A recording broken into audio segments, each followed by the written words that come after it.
Welcome to Radio Naturopath, the talk show about health and natural medicine. This show will first be broadcast on Wednesday, March 5th, March already, on 91.7 WHUS stores. I am Fran Storch, ND, naturopathic physician.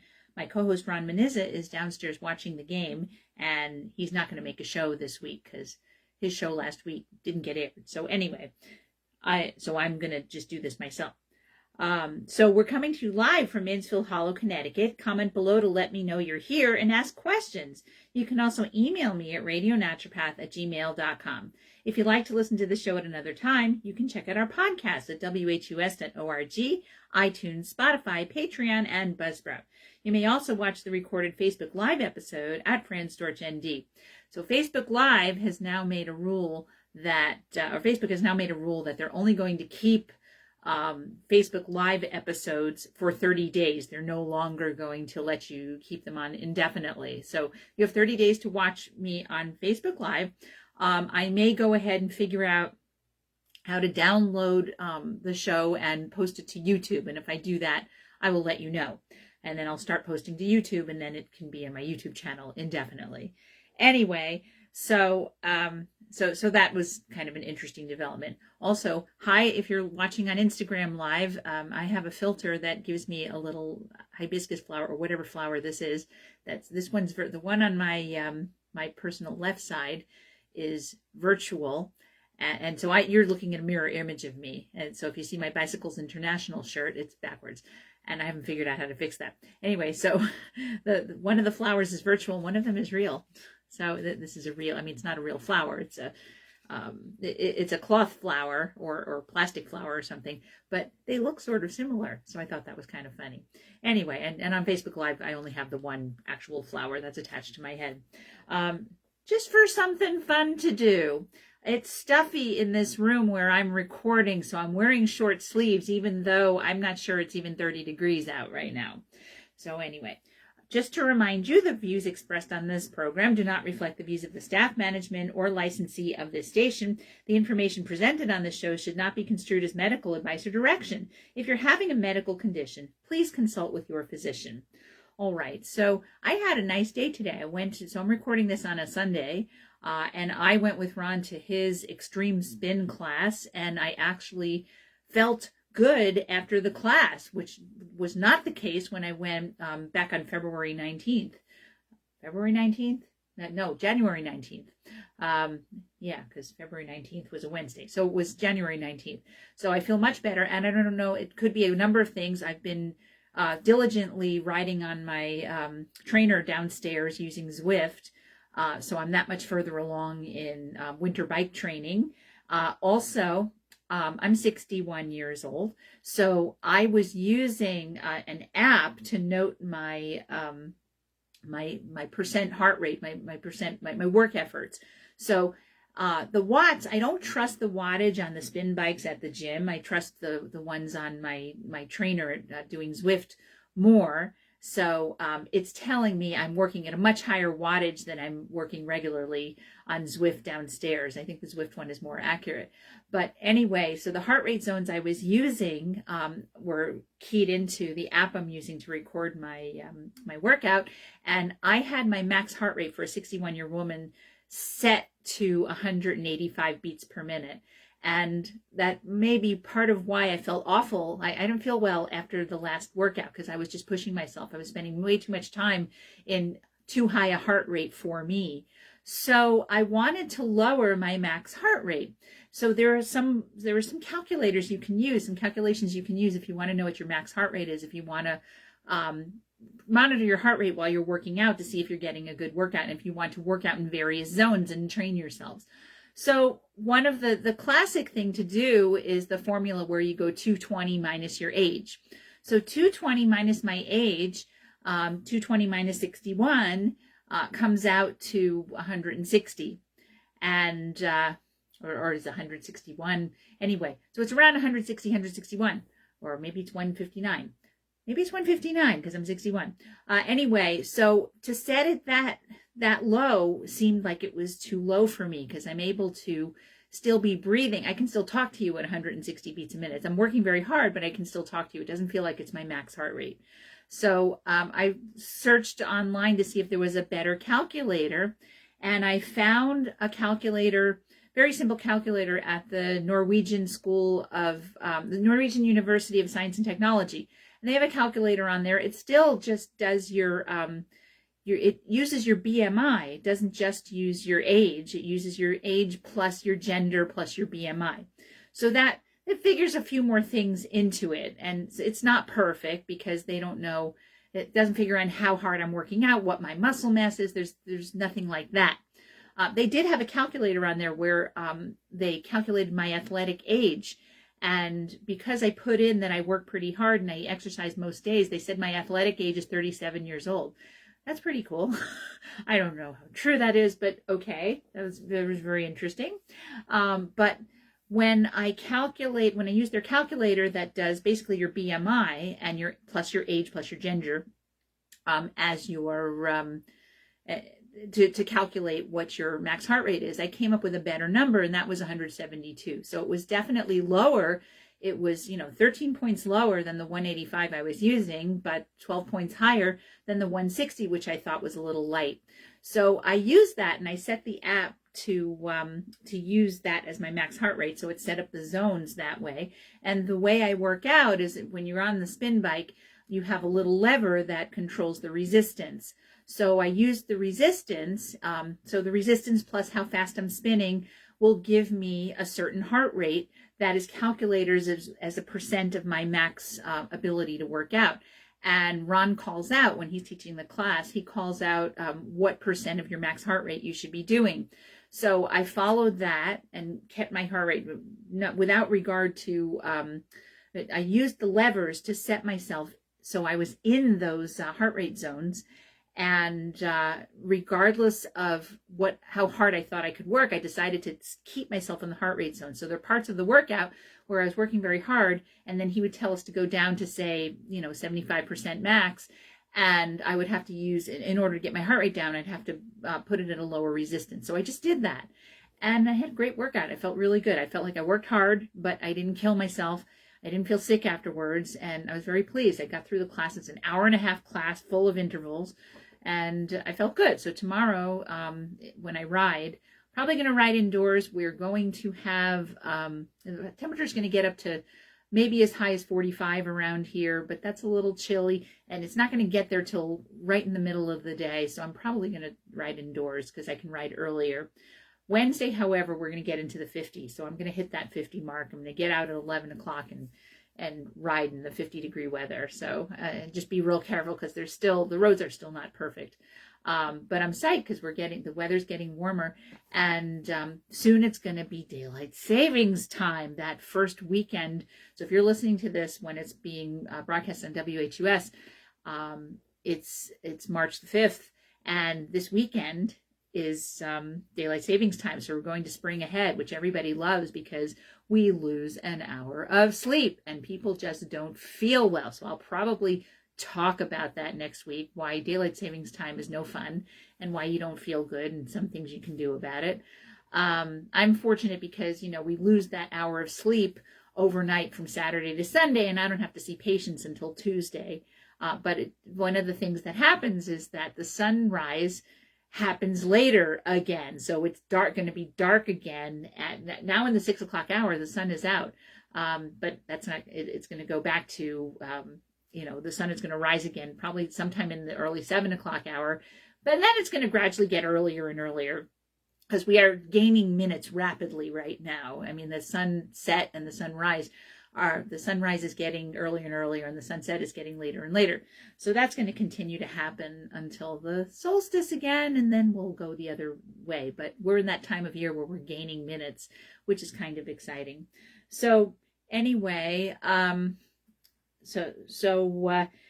so I found that I was happily. I found a happy way to calculate my max heart rate. So if you want to do that, you can go to the website for the Norwegian University of Science and Technology, and the way it's the words in Norwegian are not stated in that order. So it's NTSU instead of NUST. So look for, I believe it's NTSU. That's where you would go and look for the max heart rate calculator. And it's for men and women because you select your gender. And of course, you know, if you are not, you're not directly male or female, you're non-binary or you're trans, you can't, it doesn't account for that. So you have to pick I suppose you would pick the gender you most identify with. If you're non-binary, I'm not sure what you would do. So you can make that decision, whatever gender you would lean toward in for purposes of exercising. So anyway, I found that very useful, and it was more accurate than 220 minus my age, and I had a good workout and did not feel bad afterwards. So I recommend it as an easy way to figure out your heart rate zones. Now, if you are working on some kind of apparatus that calculates watts while you're working on them, when you have that, you can do an FTP test. Now, the thing is, if you're using a spin bike, the bikes that they have at the Mansfield Community Center have a readout that shows you how many watts you're putting out, how much effort of energy that you are putting out while you're working out. And the watts are very different than my trainer, so I have a smart trainer with a real road bike attached to it. And my FTP, so FTP is your functional threshold of power. That's the level at which you start, instead of burning oxygen, you start burning lactate. You start burning lactic acid, and that's the threshold that you cross over into that. And it's the number is of wattage. And so your heart rate can vary at that wattage depending how you're feeling that day. But it's a more accurate evaluation of your work. So a few years ago, before the pandemic, I had got my FTP up to 157. So my maximum threshold power, or my functional threshold of power, was 157 watts, which I thought was pretty good for my size and age and all kinds of stuff. And then when I got on the bike, I got on Zwift after having issues with chronic Lyme and post-vax syndrome, and I tried to do a workout, and they have workouts that are set for your wattage. They'll set at your various levels based on your FTP. And when I got on it, I got onto a wattage that I used to be able to turn the pedals. I could not turn the pedals. So I'm like, okay, I have to do an FTP test. So you do an FTP test, and they have FTP tests. So you can do FTP tests. There are apps that will take you through an FTP test. You can attach a heart rate monitor to yourself, and you do an FTP test that way. And then also, if you're on a machine that has wattage on it, you can do an FTP test that way. So what it has to do is it has to calculate your average wattage over a certain period of time. So you get a warm up, then you get a level at which you're supposed to stay. Work as hard as you can comfortably work for an extended period of time. It could be as much as 20 minutes. It could be as much as 40 minutes. So there are long FTP tests and short FTP tests, and I've done the short one. And so the last time I did it, my wattage was 126. And so it had gone from 157 to 126. So everything reset in Zwift. So I was able to do the workouts much more comfortably, and I was able to turn the pedals. And then there were some workouts. Sometimes when you do workouts on Zwift, there's some workouts and some rides that you do where they will say, we detected an increase in FTP. And that happened to me. I was, they had the baseline training in Zwift. So one of the workouts I did might have been the attack workout. I did that workout, and it said we detected an increase in your FTP. So I am getting a little bit stronger. So my FTP is now 128 according to Zwift.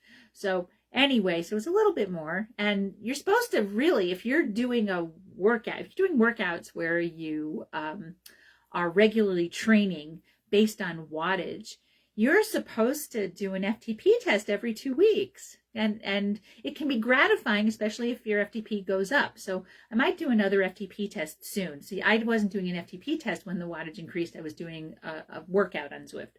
So I might do an FTP test and see where I'm at, especially as we're getting into the outdoor riding season. It would be nice to see if my strength had increased. I kind of hope it has, of course. Who doesn't want to be strong? And I was, last year I wasn't able to work out a lot because my knee was out so much. And my knee has been very stable. I'm very excited about that. When I work out, I still wear that bamboo laden brace, and it works out fine. I don't have pain in my knees right now. And I'm not sure 100% what to attribute that to. One of it may be that taking the Buhner herbs for Lyme disease over so much time is clearing out more and more spirochete, and I don't have as much spirochete on board, so it's not attacking my knees as much. That's going on. And then I've just really dialed in some good supplements, and I think the supplements that are helping me the most with my knee is probably fish oil, collagen, and the Perna, which is the green-lipped mussel, which I talked about last week. Very, very excited about the green-lipped mussel.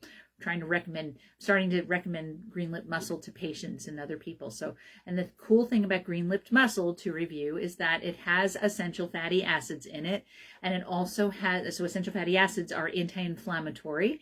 They increase your PGE1 and PGE2 series, which are prostaglandin series that are anti-inflammatory in your body. And green-lipped mussel also contains glycosaminoglycans. And glycosaminoglycans are structural for collagen in your joint space and ligaments and tendons. So it's a really easy way to get the glycosaminoglycans on board. So I'm taking collagen as well, and I'm also taking a supplement that has amino acids that are building blocks of collagen. So the supplement is intended to increase your nitric oxide and to increase the integrity of your endothelium, the inside of your blood vessels, which is great if you have high blood pressure, which I do. So I'm hoping that if I take this stuff, I won't have to increase my blood pressure medicine dose. And I'm sitting at 5 milligrams of lisinopril. When I took 7.5 milligrams, I didn't feel well. So I'm always taking supplements to assist with my blood pressure, and this is a different mechanism, whereas the lisinopril is an ACE inhibitor, so it calms the blood vessels down. It sends out bradykinins, which are actually kind of inflammatory, which is why you get the cough when you take ACE inhibitors. And I do have a little bit of a cough. It is manageable, though. If I make sure to stay hydrated, the cough doesn't really bother me. But I will find myself having a dry cough now and again. There are people who take ACE inhibitors who just can't take them because the dry cough. I had a patient come in who said it was like she had bronchitis. She just couldn't do it. Anyway, so I take this 5 milligram dose of lisinopril, and it's as an ACE inhibitor, it interrupts the renin-angiotensin cycle, which ultimately causes you to let go of more salt and water. So you have to stay hydrated because you lose more water. So here I am staying hydrated. So, and this has very little salt in it. It has mostly potassium and that's a little magnesium and some other stuff in it. So, and trace minerals, which is very nice. So, the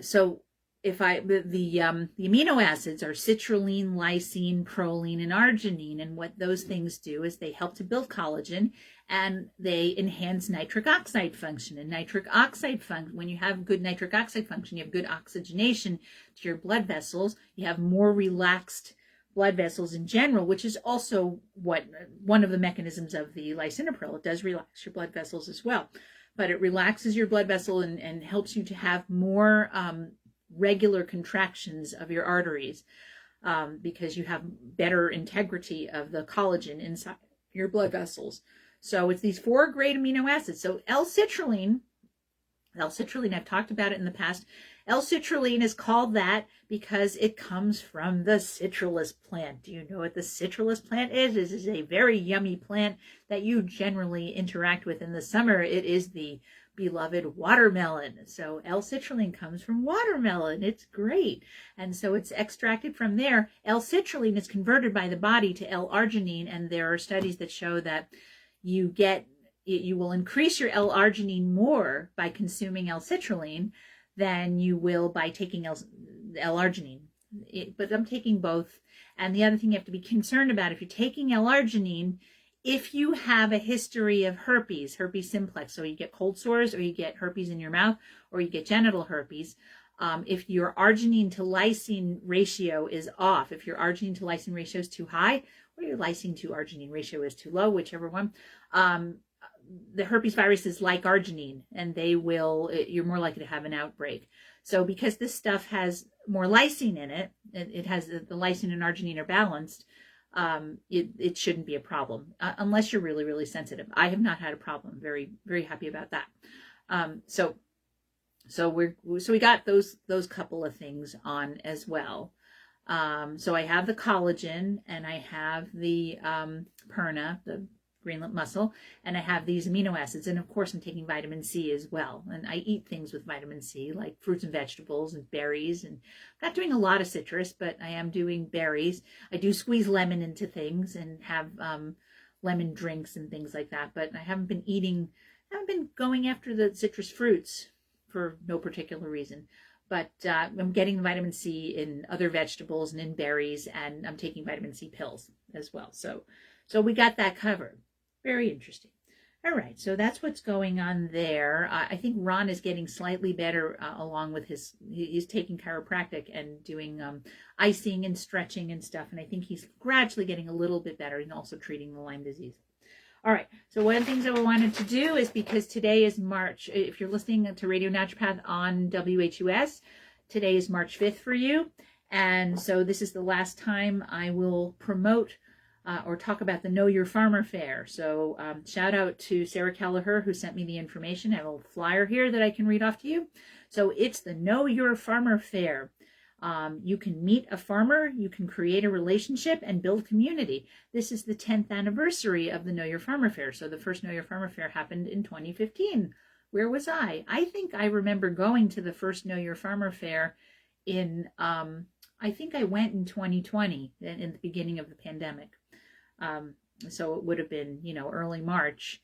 I mean, it might have been late February, and it was like we were 2 weeks away of everything being shut down. And I remember there were people wearing masks at that Know Your Farmer Fair. That was my first awareness of it.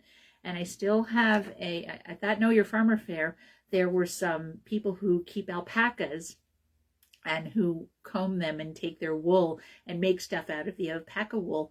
And I got a ball of alpaca wool that you throw in your dryer.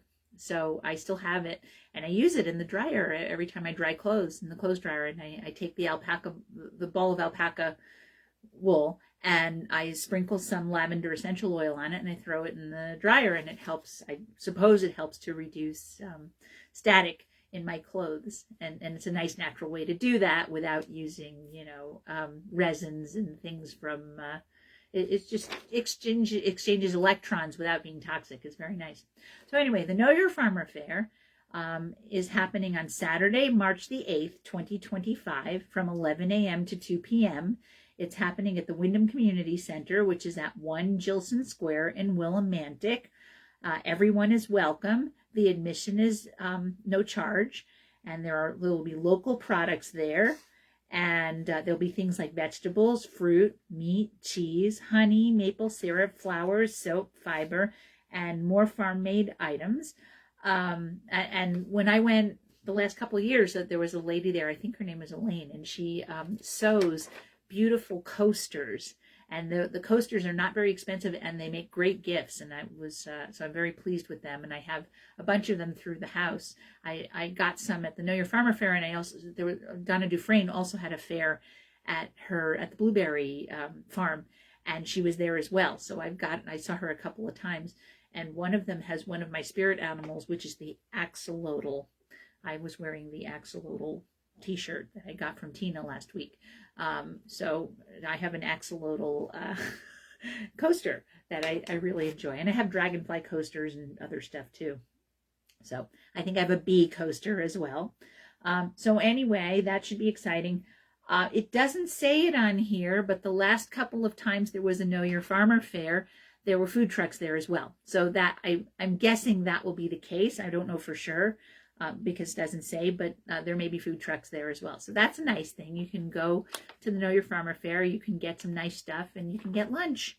And if you don't get lunch at the food truck, you'll be in downtown Willimantic, and there's all kinds of places you could go in downtown Willimantic. And downtown Willimantic has become a really fun place to go and get different kinds of treats and goodies. So anyway, so let's repeat that one more time. The Know Your Farmer Fair.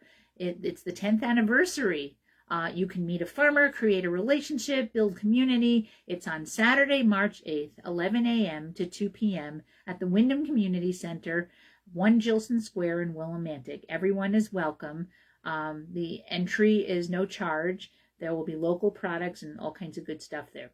So there will be a farmer's market, a CSA fair. There will be children's activities and a seed swap. So if you have some seeds that you're proud of, that you got from some heirloom plants that you grew, you can bring them in and you can swap them for other seeds. So that's an exciting thing to do. All right, so good. We talked about that. Now let's talk a little bit more about osteoarthritis. Let's talk about ligament protomorphogens. That's one of the things that I'm taking.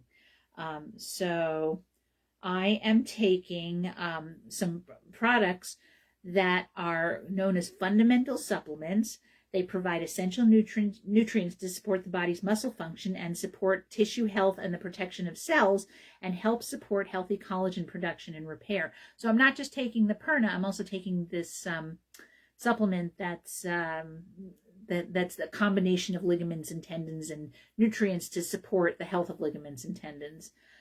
So gymnasts, runners, weightlifters, and high performance and professional athletes have used this product. Also cyclists. To be specific, that's there's a certain brand, which I'm not going to say because, community radio. And there's vitamin C and manganese in Ligaplex. So manganese is a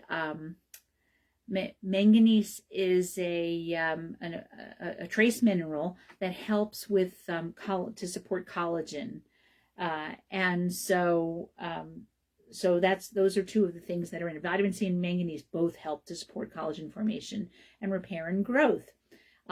Manganese is also a cofactor for one of the amino acids I'm taking, which is proline, and it's needed for the actual production of collagen and cartilage.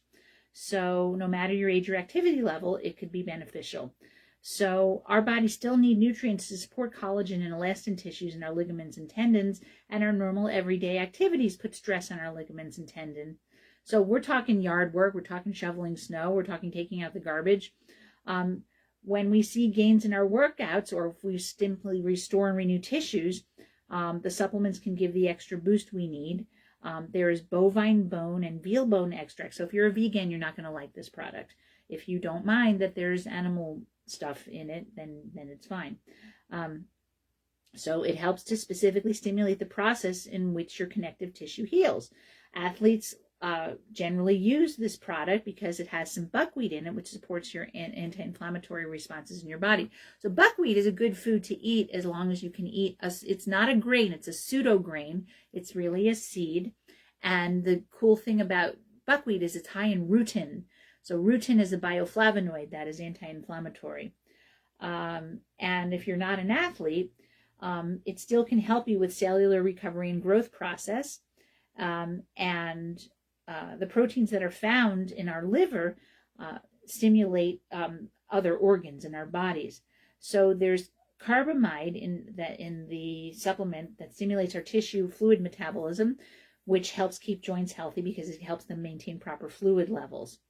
So that's one of the things that you can take. That's a ligament protomorphogen. So that is there are certain companies that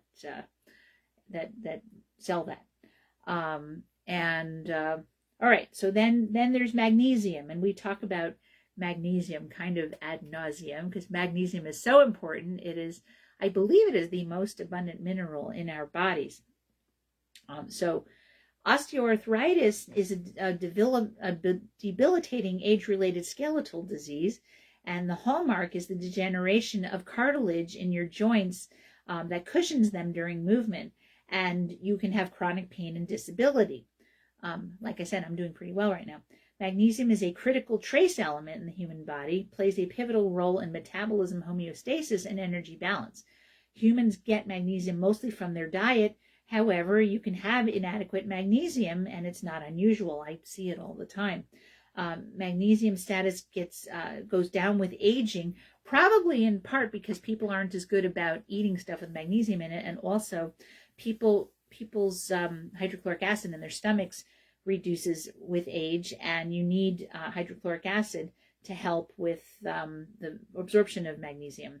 So people who are on proton pump inhibitors, if you're on any kind of acid blocking medicine, whether you take an antacid that's, the over-the-counter antacid that's made with calcium carbonate, or, the magnesium hydroxide, or if you take a proton pump inhibitor, that's going to be your drugs that end in prozol, omeprazole, esomeprazole, pantoprazole. Those are proton pump inhibitors, and they block the production of acid. And then there's your H2 blockers like famotidine. So ranitidine, I think, was taken off the market because there were contamination issues with it. But famotidine you can still get, and you can get it prescribed, and you can get it over the counter.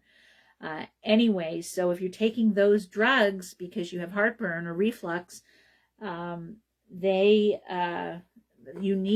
block your hydrochloric acid. So if you have less hydrochloric acid around, it's harder for you to absorb magnesium, in addition to calcium and vitamin B12 and protein and a bunch of other stuff too. So there's a growing body of clinical studies pointing to a relationship between dietary magnesium and osteoarthritis, although the conclusions are controversial. Magnesium ion concentration is essential to determine cell fate.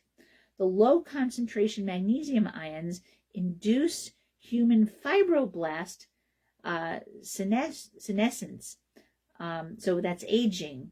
So if you don't have enough magnesium, your human fibroblasts, those are cells that make fibrous tissue, they're going to age faster.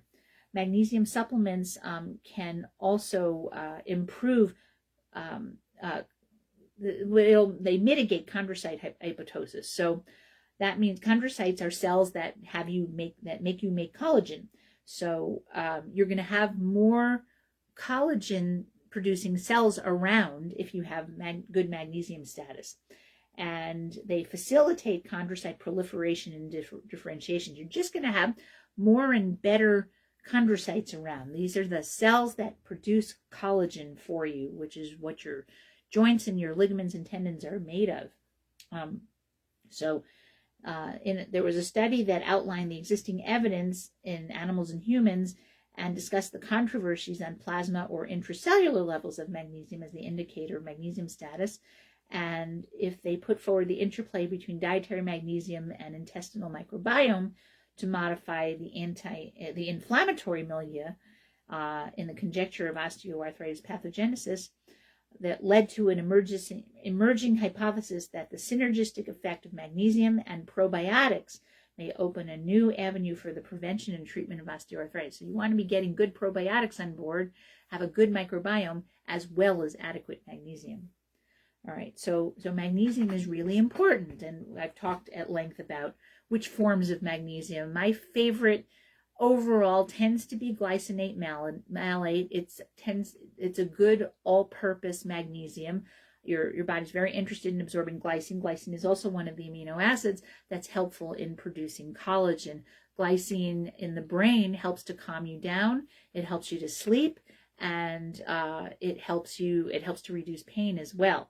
And malic acid is very good for keeping muscles functioning and soft and not painful. So that's my favorite go-to. There are many forms of magnesium and use different ones for different purposes, but that's my go-to. Again, it depends on the person. It depends what I'm trying to do, which one I might recommend. All right, so let's see what Dr. Axe has to say about osteoarthritis. He's got some natural ideas for natural treatments. The first one is to reach and maintain a healthy weight.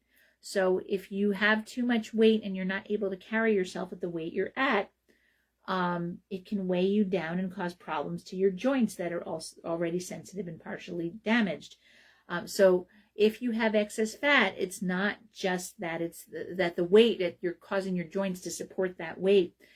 Fat has inflammatory tissue in it. It has inflammatory chemicals. It releases hormones and chemicals that increase inflammation.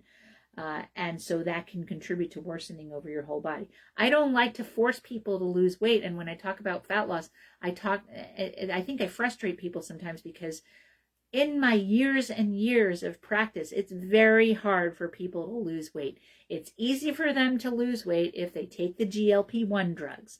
And GLP-1 drugs come at a cost, both financial and the fact that you have to make sure you take them your whole life, and they have a lot of side effects. So I try to encourage people to, if they want to lose weight, don't focus on fat loss. Focus on all the healthy habits that may lead to fat loss. And whether you lose weight, you're still going to be healthier. So if you drink plenty of water, eat plenty of fiber, minimize your dairy, especially if you're a female, if you avoid most starch and sugar, if you eat adequate protein, if you get good sleep, if you do restorative activities, if you reduce your stress overall, you're going to tend to sit at a lower weight. And if you get regular exercise, and if some of the exercise that you do is resistance training that you build, where you build muscle mass, though that's going to help with fat loss. So if you do that, even if you don't lose a significant amount of weight, you'll probably lose some. And it takes a lot less time to reduce your inflammatory status than it does to get to some ideal weight that you have in your head. So say you're like, well, I'm 160 pounds, I want to get down to 130 pounds. I caution people against that, because if they don't hit that target, they're going to be very disappointed, and fat loss is neither linear, fair, nor predictable. And so it's much better to focus on the things that you might do to lose fat. And I don't mean going on a restrictive ketogenic diet. I mean, getting into healthy habits. If you wake up in the morning and every morning you have coffee with really sweet creamer of some time, maybe lose the really sweet creamer and use stevia or monk fruit and a whole bunch of cinnamon instead. Maybe use a non-dairy creamer that's natural and healthy, that's made from almond or coconut milk, and not a lot of it. Or learn to have your coffee black, or drink some kinds of tea. So those are simple habits that you can change. If you have that habit of, you come home and you've been out all day and working, and then you just snack all night, you have to look at that snacking all night. Could you eat a supper that has a good deal of protein in it? And then if you still feel hungry later, have a healthy snack. Instead of like just snacking on various things, mindfully make yourself a snack that isn't too high in calories, but is fulfilling. So you could get things like jerky and meat sticks and have some fruit with it, or have nut butter and nuts and seeds and fruit, and have that as a snack. And that's going to be much better for you than if you're picking on chocolate and sweets and ice cream and chips and things like that. So you have to take a good look and see if the habits that you have are really what's contributing to your difficulty with fat loss. The thing that people say when they take the GLP-1 drugs is that it reduces the food noise, that people are just not thinking about food all the time. And so what the GLP-1 drugs ultimately do is they make you eat less, and they make you feel uncomfortable if you overeat. So that's something that I've heard as well. Like if you eat a little too much, you feel like you had Thanksgiving dinner. I, for one, would rather have my own satiety and know what my satiety is without having a drug overseeing it. And if one of the side effects of a drug is nausea, I'm out. I can't do nausea. I'm a bit of an emetophobe, meaning I have a fear of vomiting, seeing other people vomit, or me myself doing it. So, and I don't like feeling nauseous. I don't like to function with nausea. So I'm out. I'm just not going there. I would rather be chubby than be nauseous.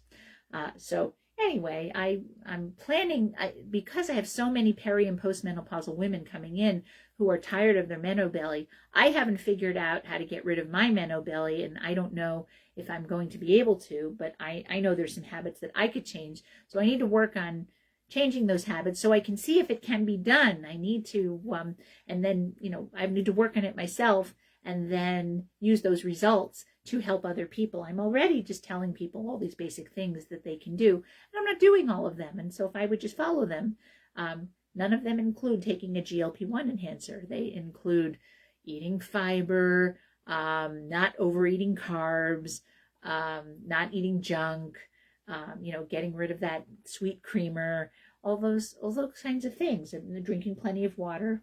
Let's have some more water, why don't we?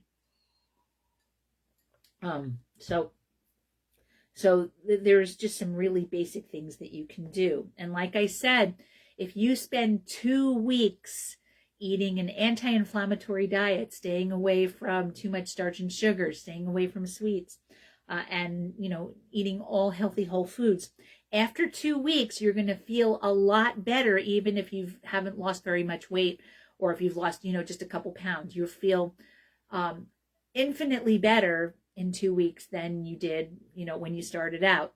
And because you feel so good, you might want to continue that path in order to continue to feel good, and you will probably slowly begin to lose weight. So there are patients who are overweight or obese and have arthritis in parts of their body, like their hands, which don't really support extra body weight, but are still impacted by the negative effect of inflammation.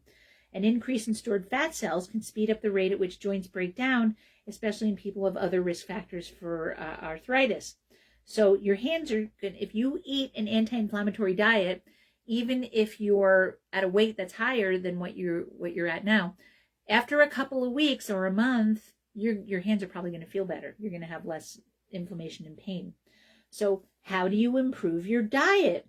You do things like you eat foods with omega-3 fatty acids. They are terrific for lowering inflammation and have other benefits. Wild-caught fish like salmon is a great food of choice because salmon spends a lot of time in fresh water, so it doesn't tend to bioaccumulate heavy metals.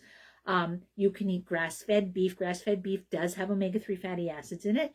You can eat nuts and seeds, so flax seeds, chia seeds, and walnuts, which are great choices for getting alpha-linolenic acid, which is another precursor to your omega-3 fatty acids that you use in your body.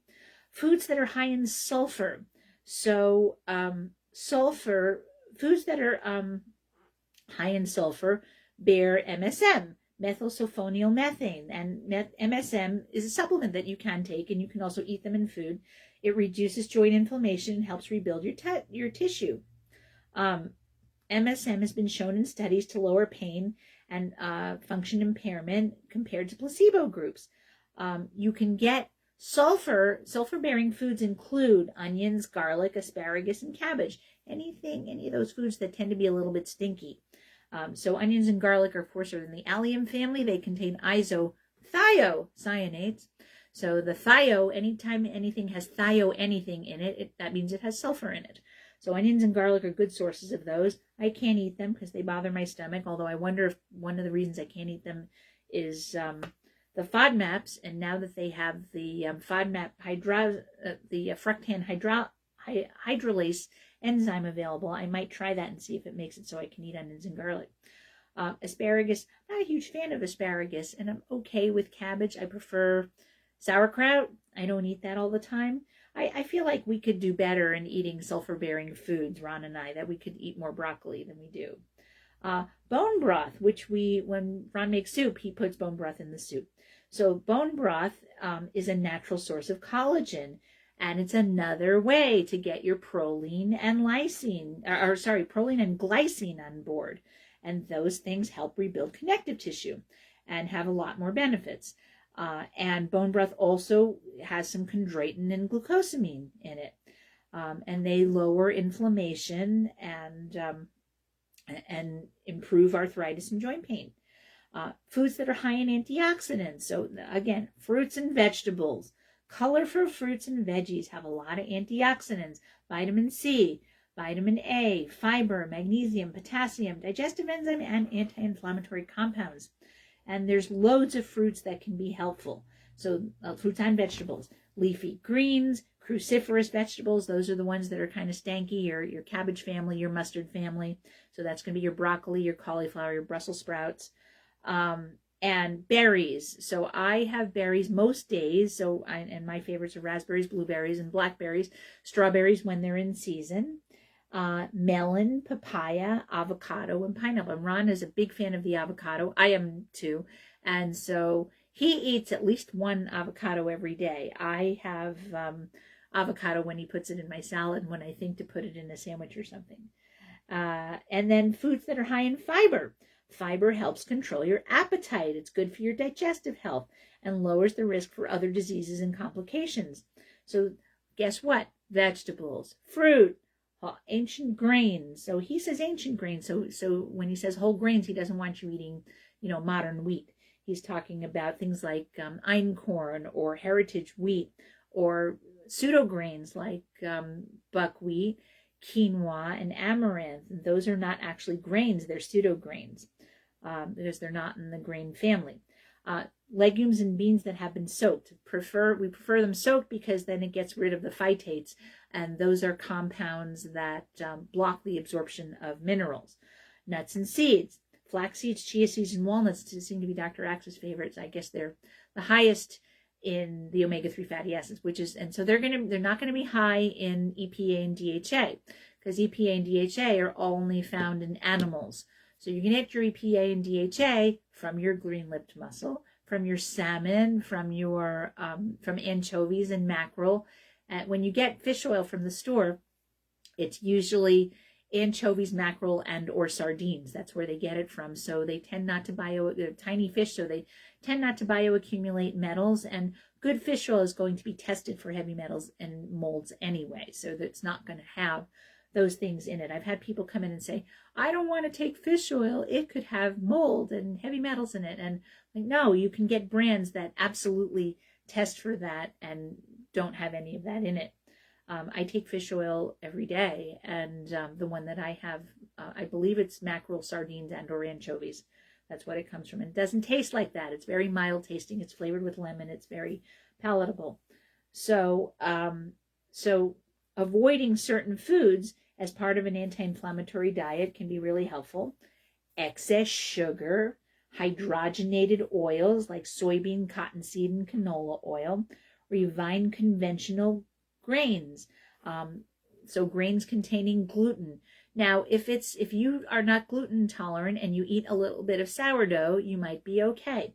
If you eat a little bit of sprouted grain, or if you're eating heritage wheat like einkorn or emmer or other wheat that has not been hybridized, you might be okay. But I wouldn't. That should be a small part of your diet. It shouldn't be the bulk of your diet. The bulk of your diet needs to be protein and produce. And so avoiding flour altogether can be helpful, and avoiding wheat altogether can be helpful. If you have an autoimmune disease, you might benefit, not necessarily for sure, but you might benefit from avoiding nightshades. So nightshades would be your potatoes, tomatoes, eggplant, and peppers. And so some people have problems with nightshades and some people don't. All right. Another thing that helps with arthritis is staying active. You think, oh, you have to stay off the joint. Now, if you're in acute pain, you may have to stay off the joint, but I was able to find a sweet spot where I was able to exercise gently, and that got me back into it. And I support the joints that are bothering me, and so I'm able to exercise. And one of the things that my orthopedist told me was you need to get your knees strong. And so I've been doing yoga and special knee exercises and riding my bike. And he encouraged me to ride my bike. And he said, you need to be more intense. You need to exercise more intensely. I don't know what he thought I was doing. He may have looked at my body habitus and said, she's not exercising very much. And he has no idea. I think people get prejudiced against chubby people and don't realize that there are chubby people who are absolutely extremely fit that do yoga pretty much every day right here and ride their bikes most days of the week right here and just happen to be chubby for other reasons, like they're postmenopausal and running a business and snacking on sweet things because they don't have time to rest and they don't necessarily realize that. I think I'm unusual in that way, that most people who come in, because I know what my patients tell me when my patients come in and I ask them what they're doing for exercise. Well, I walk, but it was too cold. Well, I walk, but it was too hot. It was raining. It was snowy. It was icy. And they have all these reasons why they don't exercise. And, they were exercising until they went on vacation, and then they got off track, and they came back from the vacation 2 months ago, and they just never got back to it. So people do not prioritize exercise, and I think that's cultural. culture does not prioritize exercise. I'm just very fortunate that I do, and I've made it a part of my life since I was in my 20s. And regardless of what size I've been all kinds of sizes since my 20s. I've been as low as, my weight's been as low as 129, and it's been as high as, I got up to 193 when I was 25, and then I lost all that. And then I got as high as the low 170s a few years ago, and I haven't been back to that in a long time. But my weight tends to go up and down because I have a sweet tooth, and when I get stressed, I eat sweets. And so that's the thing I need to work on. Now that I'm postmenopausal, you cannot get away with that like you could, when you're in your 40s or 30s. So I have to work on that. Anyway, people with arthritis tend to be less active than those without because of the pain they feel with exercising and moving stiff body parts, but it's important to exercise. So you have to figure out what you can tolerate. And what I try to tell people is if you can get into water, that's a really good thing. If you can brace whatever part hurts, that's a good thing too. So exercising in water tends to take away the pain. So if you can move around more, and then you can graduate to doing things on land. When you exercise, it's beneficial for strengthening the muscles around the affected joints, which gives you added support and less strain. So most experts consider movement an essential part of any arthritis treatment, even stating that it's the most effective non-drug treatment for reducing pain and improving movement in people with osteoarthritis. Regular activity has shown to help to lower inflammation, regulate hormones, and prevent unnecessary replacement surgeries. So I was told by my ortho that usually with the situation I have, where I have bone-on-bone patella to femur in both knees, that what they usually do is a patellar replacement. But he said it's not time for me to do that. And right now the thing for me to do is get my knees really strong.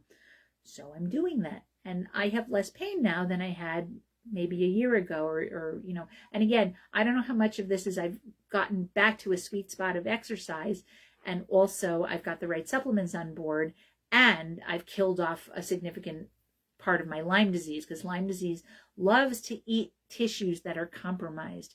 And Lyme, when it's eating your collagen, it gives off an enzyme called hyaluronidase. And I am unfortunately not able to take ashwagandha because it knocks me out. It makes me really, really sleepy.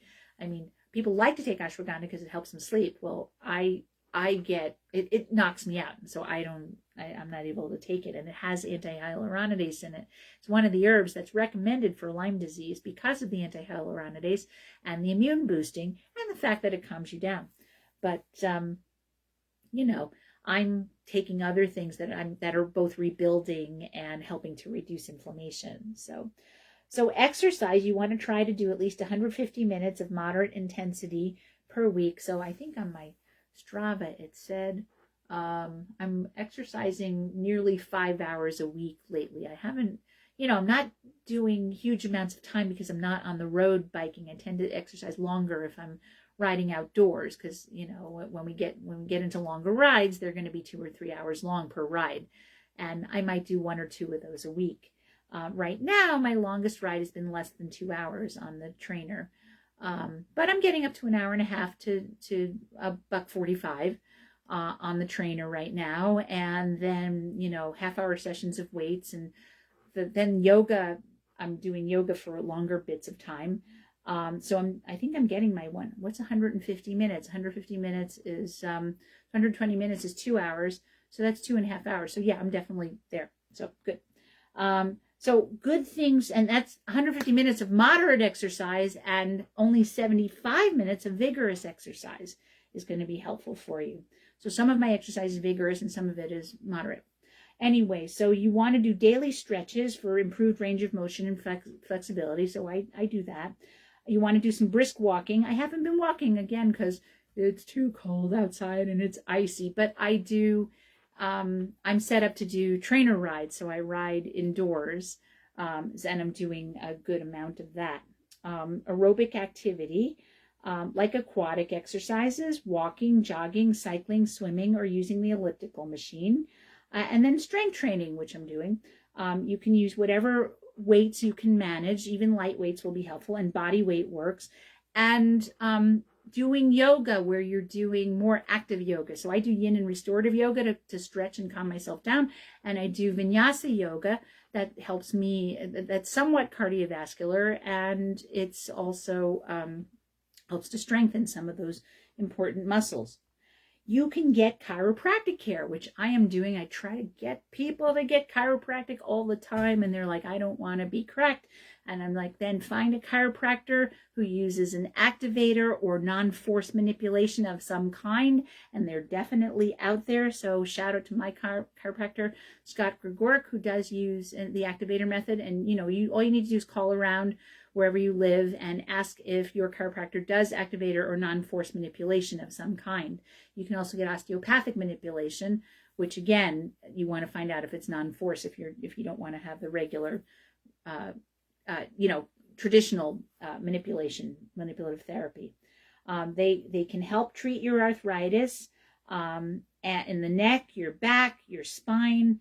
My chiropractor adjusts my knees too. A good chiropractor can adjust anything. A good chiropractor can adjust organs for you. So if you have heartburn and reflux, ask if your chiropractor can fix a hiatal hernia and help you with that.